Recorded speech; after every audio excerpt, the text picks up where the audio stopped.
ओम शांति। पुस्तक पठन श्रीमद् भगवत गीता रहस्य। लेखक ब्रह्मा कुमार सुधांशु शेखर मिश्र। सप्तम अध्याय राजयोग। शरीर ओ संसार एक जातीय, आत्मा ओ परमात्मा एक जातीय। समजातीयଙ୍କ ମଧ୍ୟରେ ହିଁ ବିଶେଷ ଆକର୍ଷଣ ଥାଏ।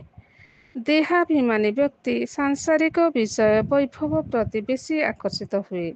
ତେଣୁ ଯୋଗାଭିଳାଷୀ ବ୍ୟକ୍ତିଙ୍କୁ ଦେହଠାରୁ ପୃଥକ୍ ଏକ ଚୈତନ୍ୟ ଆତ୍ମା ବୋଲି ନିଜକୁ ଅନୁଭବ କରିବାକୁ ଗୀତା କହେ।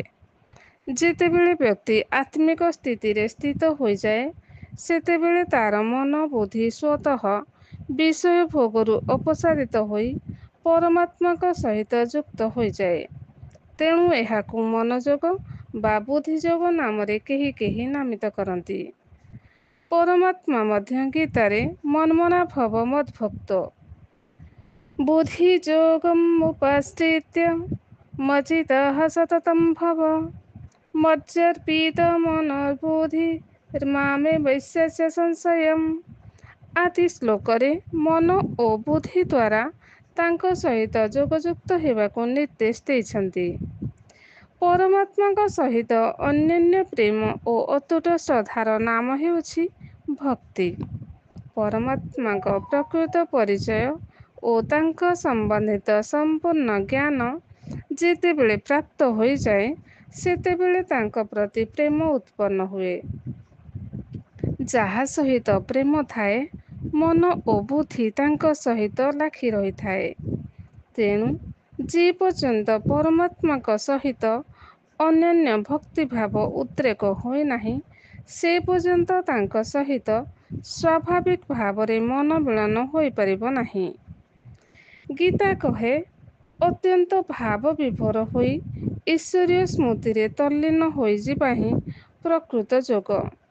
ଏଣୁ ରାଜଯୋଗକୁ ଭକ୍ତି ଯୋଗ ବା ପ୍ରେମ ଯୋଗ ନାମରେ ନାମିତ କରାଯାଏ। ମାଞ୍ଚ ଯୋ ବ୍ୟଭିଚାରେଣ ଭକ୍ତି ଯୋଗେନ ସେବତେ ସଗୁଣାନ ସମତୀତୈତାନ୍ ବ୍ରହ୍ମ ଭୂୟାୟ କଳ୍ପତେ। ଅର୍ଥାତ୍ ଯେଉଁ ବ୍ୟକ୍ତି ଅବ୍ୟଭିଚାରୀ ବ୍ୟକ୍ତି ଯୋଗରେ ମୋତେ ଚିନ୍ତନ କରେ, ସେ ଭୂତ ପ୍ରକୃତିର ଗୁଣଗୁଡ଼ିକୁ ଅତିକ୍ରମ କରି ବ୍ରହ୍ମଲୋକରେ ମୋର ସାମୀପ୍ୟ ପାଇବାକୁ ଯୋଗ୍ୟ ହୁଏ। କେବଳ ସଂସାର ତ୍ୟାଗକୁ ସନ୍ନ୍ୟାସ କୁହାଯାଏ ନାହିଁ। ସଂସାରକୁ ନିଜ ଅନ୍ତଃକରଣରୁ ତ୍ୟାଗ କରିବା ହିଁ ପ୍ରକୃତ ସନ୍ନ୍ୟାସ। ଅନେକ କର୍ମ ସନ୍ନ୍ୟାସୀ ଘର ଗୃହସ୍ଥ ତ୍ୟାଗ କରି ଏକାନ୍ତରେ ତପଶ୍ଚର୍ଯ୍ୟା କରୁଥିଲେ ମଧ୍ୟ ତାଙ୍କ ମଧ୍ୟରେ ସଂସାର ପରିପୂର୍ଣ୍ଣ ଥାଏ। ଏପରି ଅନେକ ମୁନି ଋଷିଙ୍କ ଦୃଷ୍ଟାନ୍ତ ଆମେ ପୁରାଣ ଶାସ୍ତ୍ରରୁ ପାଇପାରିବା। ତେଣୁ ଗୀତା କର୍ମ ସନ୍ନ୍ୟାସ ସିଦ୍ଧାଂଶକୁ ବିରୋଧ କରେ। ଯିଏ ନ୍ୟାସୀ ଟ୍ରଷ୍ଟି ପରି ସଂସାର ମଧ୍ୟରେ ରହେ, ସେ ହିଁ ପ୍ରକୃତ ସନ୍ନ୍ୟାସୀ। ପରମାତ୍ମା ମଧ୍ୟ କର୍ମ ସନ୍ନ୍ୟାସ ଅପେକ୍ଷା କର୍ମଯୋଗକୁ ବେଶୀ ପ୍ରାଧାନ୍ୟ ଦେଇଛନ୍ତି। ତୟସ୍ତୁ କର୍ମ ସନ୍ନ୍ୟାସାତ୍ କର୍ମଯୋଗ ବିଶିଷ୍ୟତେ। କର୍ମଯୋଗୀ କର୍ମ କରୁଥାଏ ସତ, କିନ୍ତୁ ବୁଦ୍ଧିରୁ କର୍ମଫଳର ଇଚ୍ଛାକୁ ତ୍ୟାଗ କରିଥାଏ। ସେ ତାର କର୍ମଫଳ ପ୍ରତି ଅନାସକ୍ତ ରହେ। ଈଶ୍ୱରୀୟ ଜ୍ଞାନ ଅନୁସାରେ ଯାହା କରଣୀୟ, ସେହି କର୍ମକୁ ସେ କେବଳ କର୍ତ୍ତବ୍ୟ ଦୃଷ୍ଟିରୁ କରେ। ଏହିପରି ସନ୍ନ୍ୟାସୀ ପ୍ରକୃତ ଯୋଗୀ। ଯେଉଁ ବ୍ୟକ୍ତି ନିରଗ୍ନି ଅଟେ ବା କର୍ତ୍ତବ୍ୟ କର୍ମ କରେ ନାହିଁ, ସେ ସନ୍ନ୍ୟାସୀ ନୁହେଁ କିମ୍ବା ଯୋଗୀ ନୁହେଁ। ଅନାଶ୍ରିତଃ କର୍ମଂ ଫଳଂ କାର୍ଯ୍ୟଂ କରୋତି ଯଃ ସ ସନ୍ନ୍ୟାସୀ ଚ ଯୋଗୀ ଚ ନିରଗ୍ନି ନ ଚାକ୍ରିୟଃ। ଇନ୍ଦ୍ରିୟ ଦ୍ୱାରା ବିଷୟ ବାସନା ଭୋଗର ସଂକଳ୍ପକୁ ତ୍ୟାଗ ନ କରିବା ପର୍ଯ୍ୟନ୍ତ ଜଣେ ଯୋଗୀ ହୋଇପାରିବ ନାହିଁ। ଯୋଗର ଅର୍ଥ ପରମାତ୍ମାଙ୍କ ସହିତ ମନ ବୁଦ୍ଧିକୁ ଯୁକ୍ତ କରାଇବା। ମନ ବୁଦ୍ଧି ଯଦି ଇନ୍ଦ୍ରିୟ ସୁଖ ଭୋଗ କାମନାରେ ଯୁକ୍ତ ରହୁଥାଏ, ତେବେ ତାହା ପରମାତ୍ମାଙ୍କ ସହିତ କିପରି ଯୋଗଯୁକ୍ତ ହେବ? ତେଣୁ ଯାହାକୁ ସନ୍ନ୍ୟାସ କୁହାଯାଏ, ତାହା ହିଁ ପ୍ରକୃତ ଯୋଗ। ଯଂ ସନ୍ନ୍ୟାସମିତି ପ୍ରାହୁ ଯୋଗଂ तविधिं पाण्डव न ह्यसान्यस्तसङ्कल्पो ଯୋଗୀର୍ଭବତି କଶ୍ଚନ। ଏହି ସବୁ ଆଲୋଚନାରୁ ସ୍ପଷ୍ଟ ହୁଏ ଯେ ଗୀତାରେ ବିଭିନ୍ନ ନାମରେ ଯେଉଁ ଯେଉଁ ଯୋଗର ଉଲ୍ଲେଖ ଅଛି ସେ ସବୁ ବସ୍ତୁତଃ ଗୋଟିଏ।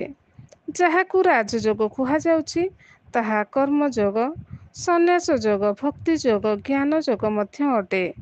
ଏହି ଯୋଗକୁ ଯେକୌଣସି ନାମରେ ନାମିତ କଲେ ମଧ୍ୟ ପ୍ରତ୍ୟେକର ଉଦ୍ଦେଶ୍ୟ ପରମାତ୍ମା ପ୍ରାପ୍ତି। ଆତ୍ମା ପରମାତ୍ମା ବିଷୟକ ଜ୍ଞାନ ନ ହେଲେ ଯୋଗ ସମ୍ଭବ ନୁହେଁ। କେବଳ ଜ୍ଞାନ ହେଲେ ଚଳିବ ନାହିଁ। ପରମାତ୍ମାଙ୍କ ପ୍ରତି ଅନନ୍ୟ ପ୍ରେମ ବିନା ଯୋଗରେ ବୁଦ୍ଧି ଏକାଗ୍ର ହୁଏ ନାହିଁ। ସାଂସାରିକ ବିଷୟଗୁଡ଼ିକୁ ଭୋଗ କରିବାର ସଂକଳ୍ପ ତ୍ୟାଗ ନ କରିବା ପର୍ଯ୍ୟନ୍ତ ମନ ବୁଦ୍ଧି ଈଶ୍ୱରୀୟ ପ୍ରେମରେ ବିଭୋର ହୁଏ ନାହିଁ। ଈଶ୍ୱରୀୟ ସ୍ମୃତିଯୁକ୍ତ ହୋଇ ଯେଉଁ କର୍ମ କରିଯାଏ ତାହା କୁଶଳତା ପୂର୍ବକ ସମ୍ପାଦିତ ହୁଏ। ସେହି କର୍ମରେ କୌଣସି ଆସକ୍ତି ରହେ ନାହିଁ। ତେଣୁ ଫଳ ଲାଭର ଇଚ୍ଛା ମଧ୍ୟ ରହେ ନାହିଁ। ଈଶ୍ୱରୀୟ ସ୍ମୃତିଯୁକ୍ତ ବ୍ୟକ୍ତି ସଂସାର ରୂପୀ କର୍ମକ୍ଷେତ୍ରରେ ନିଜକୁ ପରମାତ୍ମାଙ୍କ ଦ୍ୱାରା ନିଯୁକ୍ତ ଭାବି ନିମିତ୍ତ ଭାବରେ କର୍ମ କରିଯାଏ। ଲାଭ କ୍ଷତି, ଭଲ ମନ୍ଦ, ଜୟ ପରାଜୟ, ମାନ ଅପମାନ, ଶୁଭ ଅଶୁଭ ଆଦିରେ ସେ ସମାନ ସ୍ଥିତିରେ ରହେ। ସେ ଭାବେ କର୍ତ୍ତବ୍ୟ କର୍ମରେ ହିଁ ତାର ଅଧିକାର ଅଛି, ଫଳରେ ନୁହେଁ। ସେ ତାର ଜୀବନର ଅନ୍ତିମ କ୍ଷଣ ପର୍ଯ୍ୟନ୍ତ ପରମାତ୍ମାଙ୍କ ଦ୍ୱାରା କଥିତ ଜ୍ଞାନର ଅଭ୍ୟାସ କରୁଥାଏ। ଏହି ଅଭ୍ୟାସରେ ସେ କ୍ଳାନ୍ତ ଶ୍ରାନ୍ତ ହୁଏ ନାହିଁ। କାରଣ ଅତୁଟ ଭଗବତ୍ ନିଷ୍ଠା ଓ ନିତ୍ୟ ନିରନ୍ତର ପରମାତ୍ମାଙ୍କ ସହିତ ମିଳନରୁ ସେ ସତତ ଅନିର୍ବଚନୀୟ ଆନନ୍ଦ ପାଉଥାଏ।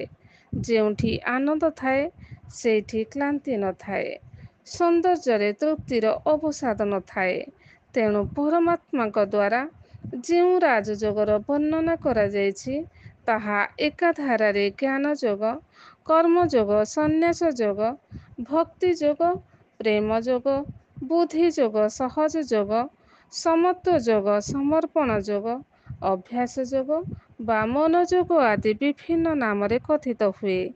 ଏହାର ନାମ ଯାହା ହେଉନା କାହିଁକି ତାର ଅଭ୍ୟାସର ପ୍ରକୃତ ବିଧିର ପ୍ରଣାଳୀକୁ ବୁଝି ପରମାତ୍ମାଙ୍କ ସହିତ ଯୋଗଯୁକ୍ତ ହେବା ବିଧେୟ। ଯୋଗ ଅଗ୍ନି ସଦୃଶ ଅଟେ। ଯୋଗାଗ୍ନି ଯେତେବେଳେ ପ୍ରଜ୍ୱଳିତ ହୋଇ ପ୍ରଚୁର ଆଧ୍ୟାତ୍ମିକ ଶକ୍ତି ବିକିରଣ କରିବାକୁ ଲାଗେ ସେତେବେଳେ ଜୀବାତ୍ମାର ଜନ୍ମ ଜନ୍ମାନ୍ତରର ପାପ ରାଶି ଭସ୍ମୀଭୂତ ହୋଇଯାଏ। ସମସ୍ତ ଦୁଃଖ ଅଶାନ୍ତି ଦୂରୀଭୂତ ହୋଇଯାଏ।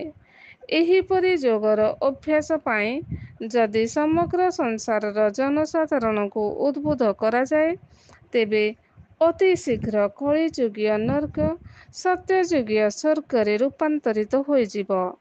ଏହା ହିଁ ସମ୍ପ୍ରତି ଈଶ୍ୱରୀୟ ଅବତରଣର ଆଭିମୁଖ୍ୟ। ପ୍ରଥମ ଖଣ୍ଡ ସମାପ୍ତ। ଓମ୍ ଶାନ୍ତି।